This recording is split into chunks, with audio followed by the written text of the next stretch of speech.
Ngumisi lang ako dito at walang pasabing itinakip sa bibig at ilong nito ang panyo na may gamot pampatulog. Nagpupumiglas ito pero dahil na corner siya ay walang nagawa hanggang sa unti-unti nang nanghina at pumikit ang mga mata. Napangisi at iling na lamang ako. Ilang oras din ang binaybay namin bago lumipat sa daungan ng barko.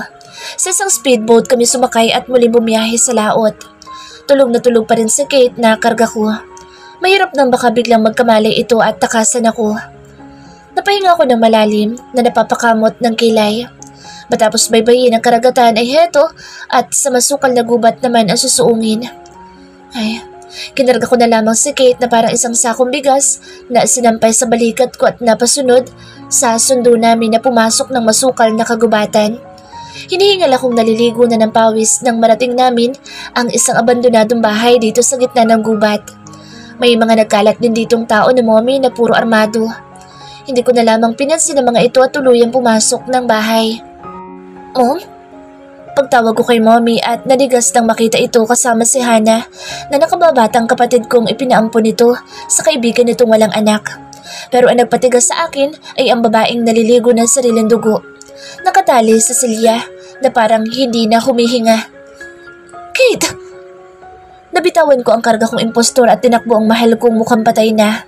Akmang kakalagan ko ito nang hinaklit ako sa braso ni mommy na bahagyang itinulak palayo kay Kate na wala pa rin malay. Na hindi gumagalaw na nakayukyuk lang ang ulo at puno ng sugat mula ulo hanggang paa. What do you think you're doing, ha? Alam mo ba kung gaano kahirap mahuli yan? Bulyaw nito na sinampal ako. Nagpanting ang pangakong napakuyom ng kamao. Wala ito sa plano. Nangako siyang hindi niya gagalawin ni dulo ng buhok ng mahal ko pero heto at mukhang pinatay na nila. Huwag kang makialam. Pumayag ako sa plano niyong paghihigante pero hindi kasali saktan niya si Kate. Bulyaw ko na itinulak ito at muling dinaluhan si Kate. Pero muli din ako nitong hinila palayo. Sumibol ang kakaibang galit sa puso ko na pinagkaisahan nila ang mahal ko. Ni hindi ko nga hinahayaang kagatin nito na lamok tapos ganito ang gagawin nila sa kanya. And you think, hindi yan papalag sa oras na kalagan mo, ha? You're crazy! Sigaw ni Hana na siyang humaklit sa braso ko. Nandilim ang paningin ko at nasakal ko itong iniangat sa ere. Lance! Agad na dumalo sa mommy na pilit ipinapapababa sa akin si Hana na napapanganga sa higpit ng pagkakasakal ko dito. Pabalang ko itong binitawan na napasalampak sa sahig.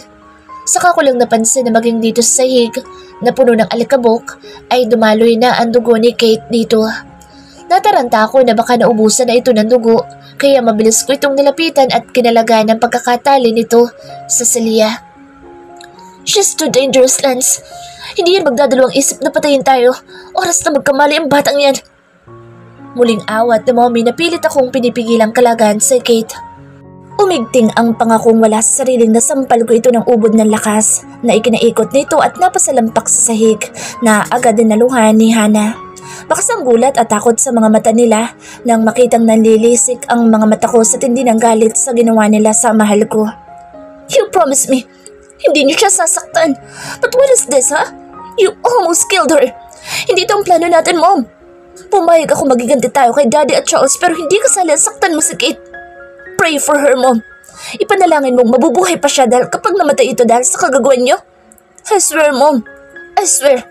Mapapabilang ang pangalan ko sa mga taong pinatay ang sarili nilang ina at kapatid. You know Kate is my life from the very start. So, start praying now. Madiimbulyaw ko sa mga itong namumutlang magkayakap at hinayaan na akong kalagan si Kate. Nanginginig ang mga kamay ko lalo na't napakahigpit ng pagkakatali sa kanya. Tumayo ko nang mahagip ng paningin ang kutsilyo sa dingding kaya dinampot ko iyon na siyang gamit pagputol sa tali. Bumagsak ito ng silya nang lumuwag na ang pagkakatali nitong sinalo ko at mahigpit na niyakap. Panay ang tulo ng luha kong yakap-yakap ko na ito at ramdam na ito ang totoong Kate ko. Babe, wake up. Don't leave me this way. I'm so sorry, ngayon lang ako. Hindi ko na hayaang saktan ka pa nila.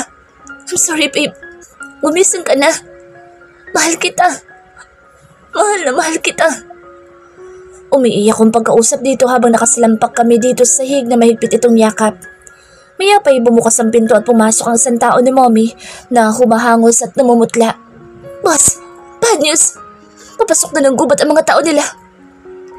Kompleto ang The First Ladies. Bakas ang takot sa boss nitong nanginginig. Naalarma naman sa Mommy at Hana na agad tumayo. Hurry up! Salubungin niyo na sila! Bulyaw nito na agad tumalima ang tauhan. Pagka akong natawa na napapailing. Face them, Mom! Mukhang hindi ko na kailangan dungisan ng mga kamay ko. Dahil nandyan ang mga tinaguriang delikadong mga anghel. Nakangising panguuyam ko habang yaka pa rin si Kate. Bahala silang magpatayan. Si Kate lang ang mahalaga sa akin. You're crazy! Singhal pa nito nakita ang pagka-frustrated sa mukha, maging si Hana. Ngumiti lang ako nagkibit balikat. Maybe. Tumatango-tango saad ko na ikinalingkit ng mga mata nito sa akin. Mom, paano nila tayo nahanap? Akala ko ba nilagay walang maaliligaw dito? Sigaw ni Hana na ikinangisi ko. Panay ang hawi nito sa buhok na halatang kabado at natatakot. I don't know, Iha. What are you waiting for? Young man, get up! Bulyaw nito. Maingat kong kinarga si Kate ng bridal style na nakangisi pa rin sa mga ito na namumutla na sa takot. Of course, mahanap nila kayo kahit sa ilalim pa kayo na lupa magtago. Bakit? Bakit nyo kasi tinangay ang leader ng grupo? Why don't you face them, Hana? Mom, kasi I'm pretty sure ibibigay nila ang hinahanap nyo laban. Pangasar ko sa mga ito nalilisik na ang mga mata sa akin. Ngumisi lang ako. You brat! Baliw ka na nga sa kid na yan! Turo sa akin ni Hana na nagpapanting na ang panga. Parang ikaw lang din, my dear sister.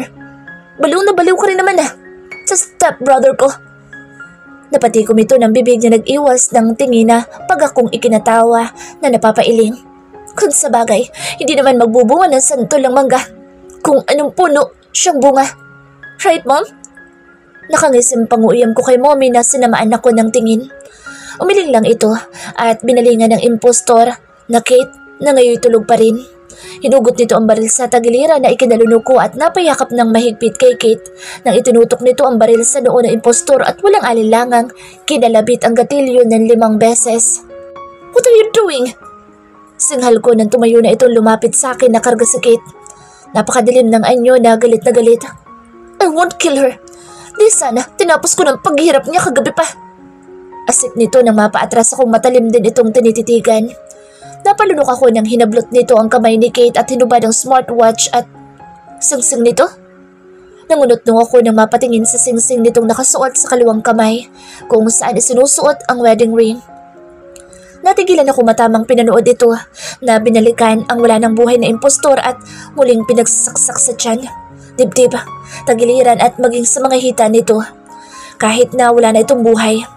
Hinubad nito ang mga suot na smartwatch at accessories na ipinalit ang smartwatch ni Kate at singsing nito bago tumayo. Puno na siya ng dugo na tila kagagaling lang sa katayan. Ibang-iba na nga siya. Hindi na siya ang aking ina. Let's go! Kailangan na natin makababa ng bundok. Baling nito na lumabas na ng likod bahay. Nataranta kami ni Hana nang makarinig ng mga putukan sa malapit.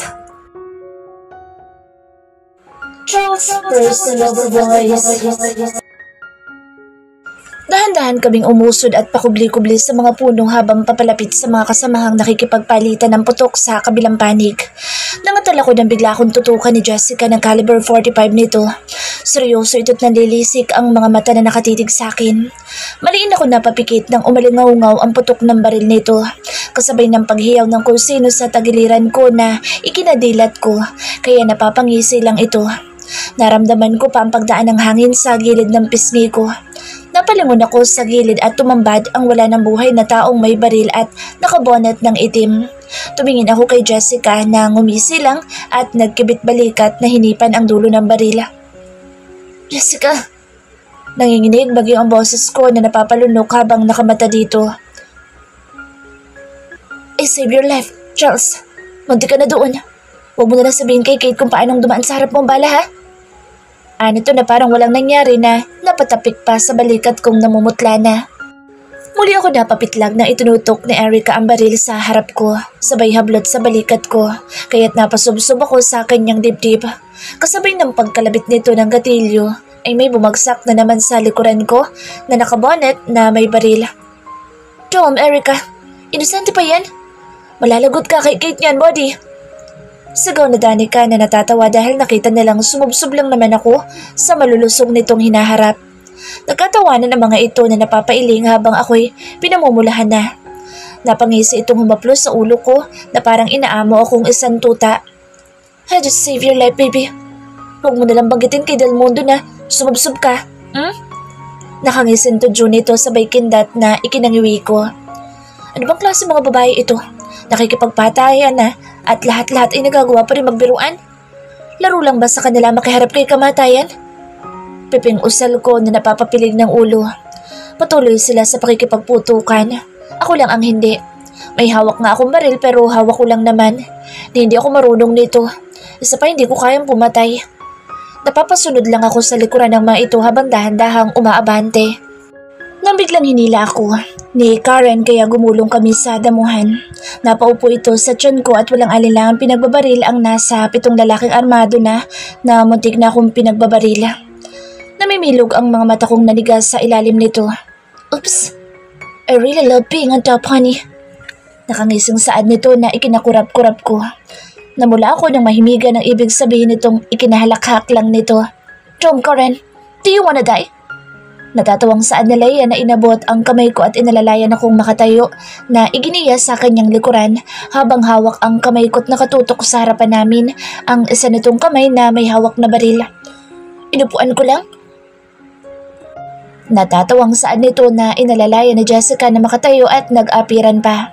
Pakiramdam ko tuloy ay pinagtitripan na naman nila ako kahit nasa gera na kami. Wala pa naman dito ang asawa ko kaya heto at ini-enjoy na naman nila. Ako na pagpasapasahang magkakaibigan.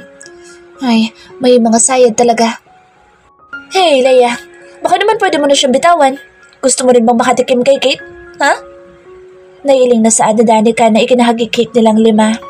Napakamot ito sa batok at nakanguwing binitawan ang kamay ko. I'm just protecting him. May asawa na ako. Mga sira ulo kayo. Natatawang saad nito. Exactly. May asawa ka na. Huwag kang kumarengking dyan. Kasal na yan. Kung hindi ka ilibing ng buhay na Del Mundo. Oops. Mrs. Monterde na nga pala. Natatawang sagot ni Karen na ikinailing ko na lamang at napapangiti na rin sa kakulitan ng mga itong animoy.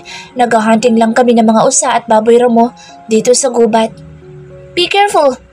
Sagaw ni Jessica sa amin, kasabay ng pagdapo ng isang bagay sa gawin namin.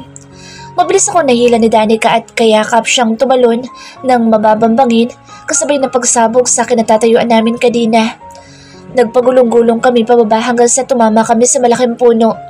Hilong-hilo na akong napasapo ng ulo at mariing napapikit nang marinig ko itong humagikik. Nagagawa pa talaga nilang tumawa, munti ka na nga kami masagbugan. Let's go, Daddy! Ito na hinila na ako sa kamay at umakyat sa mababambangi na ikinagulungan namin.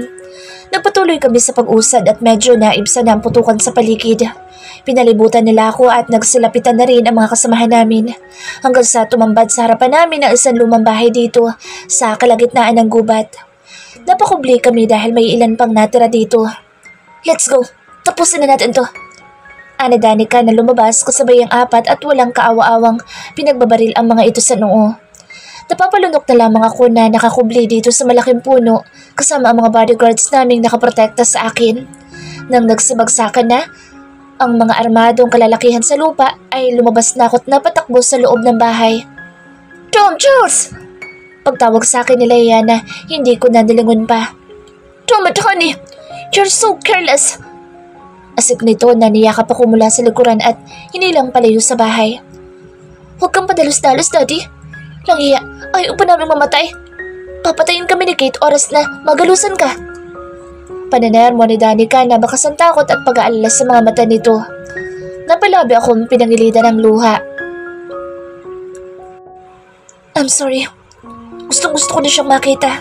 Para na ako maihibang habang palapit ng palapit sa kanya. Lumamlam ang mata ng mga itong lumapit sa akin. We understand you, Charles. Kami rin naman. Pero ikaw ang pinakamahalagang tao kay Kate. Kung hindi kami lumpuhin noon oras na masugatan o magalusan ka, Gayong 5 kami dito kasama mo para protektahan ka. Ani Leia na pinahid ang luha ko at niyakap. Napangiti ako kasabay ng pagtulo ng luha ko. Kaya ba ganun na lang nila ako protektahan? Dahil mananagot sila sa asawa ko oras na masugatan ako? Piping usal ko. Pakiramdam ko'y nagiging pabigat lang ako sa kanila sa pagsagip kay Kate na hindi ko magawang kalabitin ang baril na hawak ko. Paano ko pa kaya maililigtas sa Kate kung sarili ko nga hindi ko maprotektahan? Hey honey, look, hindi kami galit sa'yo, okay? Iniingatan ka lang namin. Wala tayong ideya sa naghihintay sa loob kaya mahirap nang padalos tayo sa tayong pumasok. Ha? Ani Leia sa malambing na tono. Pilit akong ngumiti at tumungo. I'm sorry. Sus, halikan kita dyan eh. Napaangat ako ng mukha at sumalubong ang uso ni Erica na dumiretso sa tungki ng ilong kong ikinabilog ng mga mata ko. Damn you, Erica! Natatawang asik ni Leia. Napapahagikik naman itong matras. Ang hina mo, Leia. Ginagawa yan, hindi sinasabi lang. Nakangising saan nito kay Leia na napapailing. Ganun ba? Dapat meron din ako. Hindi pa man ako nakakabawi nang biglang may humalik sa pisngi kong ikinanigas ko. Shit. You're blushing, sweetheart. Tadyo ni Jessica na siya lang naman ang lapastangang humalik sa pisngi ko. Nagkakaapiran pa mga itong tawang-tawa.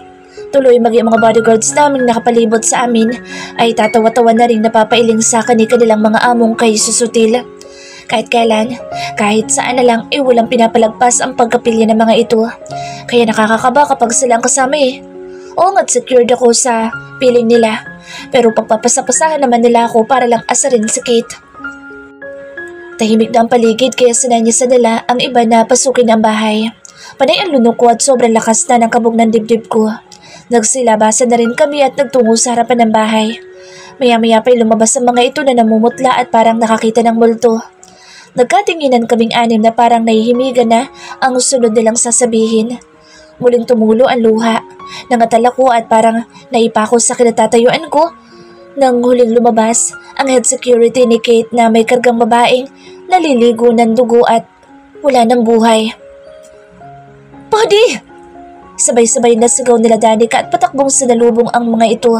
Habang ako'y nanigas na sa kinatatayuan na nakamata lang sa kanila. Maingat nitong inihiga sa lupa at para na ako mawawala ng malay na nakatitig sa asawa kong wala ng buhay. Para akong pinagsakluban ng langit at lupa sa nakikita. Nanginginig ang mga tuhod kong dahan-dahang naglakad palapit dito. Pabagsak akong napaluhod sa tabi nito nang masilayan ko nga ang maganda niyang mukha. Mariing nakapikit at wala ng buhay. Para akong pinagsakluban ng langit at lupa sa nakikita. Nanginginig ang mga tuhod kong dahan-dahang naglakad palapit dito. Pabagsak ako napaluhod sa tabi nito nang masilayan ko nga ang maganda niyang mukha. Mariing nakapikit at wala ng buhay. Napayuko akong napahagulhol kasama ang mga kaibigan namin na umahagulhol na rin na nakapalibot kay Kate. Hindi ko siya kayang hawakan at pakatitigan. Naninikip ang dibdib ko at hindi makapagsalita. Puno siya ng saksak at halos sumabog ng ulo sa dami ng balang itinanim dito. Hindi. Hindi ito totoo. Gising. Charles, pinabangungot ka lang. Humahagulhol kong pangungumbinsi sa sarili. Charles. Umiling-iling ako. Kate! Bakit? Papatayin ko sila. Papatayin ko sila lahat. Sigaw ko na mahigpitan niyakap ang asawa kong wala ng buhay. Wait, Charles. Unti-unti akong kumalas nang tapikin ako ni Karen na nalalaki ang mga matang nakatitig sa likuran ni Kate na nakalihis na ang suot na damit sa pagkakayakap ko. Nanginginig ang kamay nitong dahan-dahang humawak sa laylayan ng blouse ng asawa ko na namumutla. Buddy, anong ginagawa mo? Madiing saad ni Jessica na pinigilan ang akmang pagtaas nito sa laylayan ng blouse ni Kate. Maging ako'y puno din ng pagtataka na nakamata dito. Hindi ako naniniwalang mapapatay nila na ganito kabilis si Kate. We all know her. Maging si kamatayan, hindi siya magpapatalo. Please, kukumpirmahin ko lang, buddy. Pakausap nito na patuloy din sa pagragasaan luha. What do you mean, buddy? Ani Jessica na nagpahid ng luha. Umiling itong tuloy ang itinaas ang blouse nito at tumambad ang halos hindi na mabilang nitong saksak sa tiyan, tagiliran at dibdib. Marin ako napapikit sa mga nakita. Damn it! I knew it! She's not Kate. That's Julia. Her replicate. Have you forgotten? Kate has birthmarks at her back. Napamulat akong parang nabuhay ng loob sa narinig. Nagkatinginan ang mga itong napatutob ng palad sa bibig na nanlalaki ang mga mata. Let's go! Kate needed us. Itinatakas na nila ang totoong Kate at pinapaniwala tayong patay na ito. Ana Danica na napatayo na. Kate's personal voice. Nagising ako nang maramdaman ang mahigpit na pagkakayakap sa akin ng kung sino. Dahan-dahan kong iminulat ang mga mata ko at nakakasilaw na liwanag ang unang tumambad sa akin. Mahinang napaungol ako, dala ng pamamanhid ng buong katawan ko. Lumuwag ang pagkakayakap sa akin ng kung sino at bumungad ang mukha ni Lance na ikinagising ko ng tuluyan. Napabalikwas ako ng upo at muling napadaing na namilipit sa sakit nang maramdaman ang mga sugat sa buong katawan ko. Babe, salamat na gising ka na. Naluluhang saan nito na puno ng pag-aalala ang mga matang nanunubig. Nangunot ako. Oo nga't alam kong kasabwat ito ng kanyang ina pero bakit ibang-iba nakikita ko sa kanyang mga mata? Para siyang takot na takot at bakas ang awas sa mga mata nitong tuluyang tumulo ang luha. Get off me! Mahinang asik ko pero umiling lang ito habang kalong pa rin ako. Nanghihina ako at ultimo tabigin ito o tumayong mag-isa ay hindi ko magawa. Para akong nawala ng lakas sa pamamanhid ng buong katawan ko. I'm sorry. Napatitig ako dito na bakas nga ang pagsisisi sa kanyang mga mata. Napailing ako. It's not yet over, Lance. I'm begging you. Tama na. Sumuko na kayo. Hahantong pa ba tayo sa part na magpapatayan tayo, ha? Gusto mo ba talaga ito? Lance, hindi mo ba nakikita? Ang laki na ng pinagbago mo. Mula sa makulit at masayahing Lance na nakilala ko, na naging boyfriend ko. Tumulo ang luha nitong napalabi na matamang nakatitig sa akin na kalong nito. I'm sorry. Hanggang dyan ka na lang ba? Hang mag-sorry? Lance, kung talagang mahal mo ko, tatanggapin mo kung saan at kanino ako masaya. Dahil ang love, hindi yan makasarili gaya ng ginagawa mo. Hindi mo ba kaya ibalik ang dating pagmamahal mo sa akin, Kate? Mahal na mahal kita. Ginagawa ko ito para makasama kita. Mapait ako na pangiti na tumulo ang luha habang matiim na nakatitig dito. Napanay din ang tulo ng luha. Naalarma ang mga ito nang marinig ang putukan na isa-isang nagbabagsakan dito sa dalampasigan ng mga armadong kasamahan ng mga ito. Maging si Catherine at Hannah ay may mga hawak din baril na natatarantang napapakubli gamit ang mga katawan ng mga tao nilang mga wala ng buhay. Ramdam kong nanigas itong masumigpit ang pagkakakalong sa akin na napatingin sa mukha na naggubat. Charles! Napasunod ako ng tingin dito nang naisatinig ang pangalan ni Charles. At halos lumuha ang mga mata na makitang nandito ang mga kaibigan kong isa-isang naglabasan kasama ang baby ko. Baby. Third person of voice. Sinuri namin ang paligid ng bahay at nagbabaka sakaling may makitang magiging lead kung saan tinangay si Kate. Naagaw ang atensyon namin nang sumigaw ang isang tao namin at may kinakaladkad na lalaking sugatan sa harapan namin. Nakitang takot na makita kami. Itinulak nito ang lalaking dala nito sa gitna naming anim kaya nilapitan ko ito at kinuwelyuhan. Nasaan siya? Asik ko na nanlilisik ang mga mata dito na napangisi lang. Mga bulag ba kayo? Ayan o, patay na. Huli na kayo. Nakangisim panguiyam nito. Napatiimbagang ako at inundayan ng sunod-sunod na suntok ito sa muka hanggang sa bumagsak ito sa lupa. Nanggagalaiti akong pinagtatadyakan nito sa tiyan, mukha at pinagsipa sa tagilirang ikinadadaing nito na namamaluktot na sa lupa. Inupuan ko ito sa sugat sa tiyan at muling kinuwalyuhan. No, saan siya? Madiimbulyaw ko pero ngumisi lang ito kahit napapaubo na ng dugo. Napatas ako ng kilay at umupo sa tabi nito. Ayaw mo magsalita, ha? Ani ko at ninisian ito na ikinalunok nito. Unti-unti kong binunot ang black caliber ko sa hita at isinuksok ang dulo sa kanyang tama sa tiyan na napahiyaw at pilit na inilalayo ang tiyan sa aking pagkakadiin. Ngumisay lang ako sa pagdaing nito na mas ipinagsuksukan pa ang dulo ng baril ko sa sugat nito. Patayin mo na lang ako! Naghihingalong bulyaw nito. Pagkakako natawa at binunot ang baril ko na nakasuksok sa sugat nito na masaganang bumubulwak ang kanyang dugo. Anong gusto mong unang hugutin ko mula dito? Atay mo? Kidney? Bituka o ang puso mo? Tama na! Barilin mo na lang ako! Naghihingalong saan nito. Isang maling sagot mo pa. Ihahatid na kita sa kampunyo. Nasaan sa gate? Bulyaw ko. Sa Pampang. Hinihintay ang yate. Dadalhin nila boss sa Macau. Yung babae. Aabutan niyo pa sila. Sa likod bahay sila dumaan. Doon ang shortcut. Naghahabol hiningan saan nito kaya hinugot ko na. Ang kamay ko sa loob lang naman ang tiyan nito na nasasagi ang bituka nitong halos lumabas na. Good boy, tatapusin ko ng paghihirap mo. Panguiyam ko at kinalabit ang gatilyo na nakatutok sa noon nito. Tara, nakangisang saad ko at tumungo sa likuran ng bahay kasunod ang mga ito. May makipot nga na daan dito pababa. Patakbo kami bumaba sa matataas na talahib at kay kati-atapdi sa balat na hindi na namin iniinda. At walang ibang mahalaga sa amin ngayon kung hindi ang maabutan sa nakit at masagip na ito.